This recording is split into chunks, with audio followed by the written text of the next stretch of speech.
Some of you are too dramatic. When you want to marry someone, then this is the qadr of Allah. Subhanallah, He is perfect. And then when He says, I want to break the engagement. Oh, the qadr of Allah. I don't understand the philosophy of qadr because the engagement broke. Marriage is an informed decision. Families come together. You do the best you can to understand if this is a good decision. And it's like any other decision. All the other decisions are your responsibility. Marriage, qadr of Allah. Where did you get this idea from? Make an informed decision. Learn about the person you're trying to marry. Understand if you have a personality that will work with each other. The one thing I will tell you about marriage that people don't pay attention to. I want to marry her because I love her. Shut up. Allah mentioned one thing about marriage that is on top. Number one. Everything else is later. وَمِنْ آيَاتِهِ أَنْ خَلَقَ لَكُم مِّنْ أَنفُسِكُمْ أَزْوَاجًا لِتَسْكُنُوا إِلَيْهَا. He said He made you into spouses for the purpose that you could find peace. And then 2 and 3. وَجَعَلَ بَيْنَكُمْ مَوَدَّةً وَرَحْمَةً. That's 2 and 3. Number 1 is peace. Now, what does that mean? Sometimes you can love someone without respecting them. You can love someone without being honest to them. You can love someone without caring for them properly. You can love someone but hate their family. And these things, you know what they do? They take away the peace.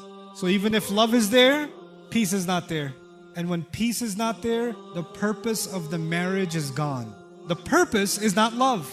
That comes from Allah. The purpose is not care, rahmah. That comes from Allah. Your purpose is to find peace. So when you're looking for a spouse, you're asking yourself, what is it that makes me peaceful?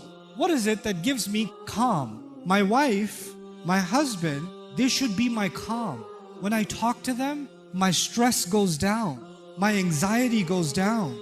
My anger disappears. Because all the storms in my life, my spouse gets rid of them. That's the kind of person I want to marry. Now, if you're talking to someone and already there's drama, there's already a temper problem, there's already attitude, there's already difficulty in communication, and you're ignoring it because you love him too much, then you're not going to have peace later.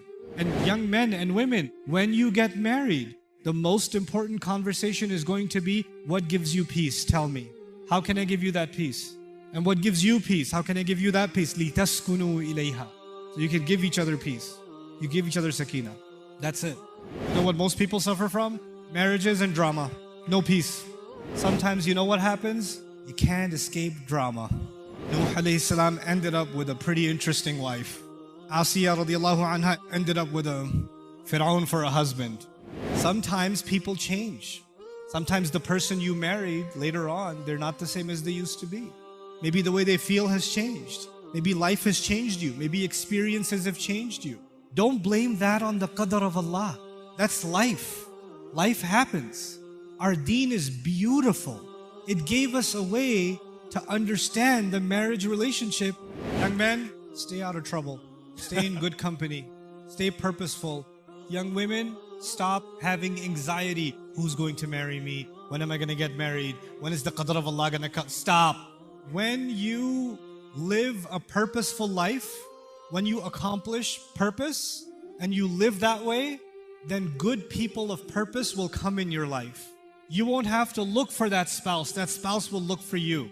You have to just become purposeful, and you can do it. You're smart, you're creative, Allah has given you opportunity, you're Muslim, you have the perfect life.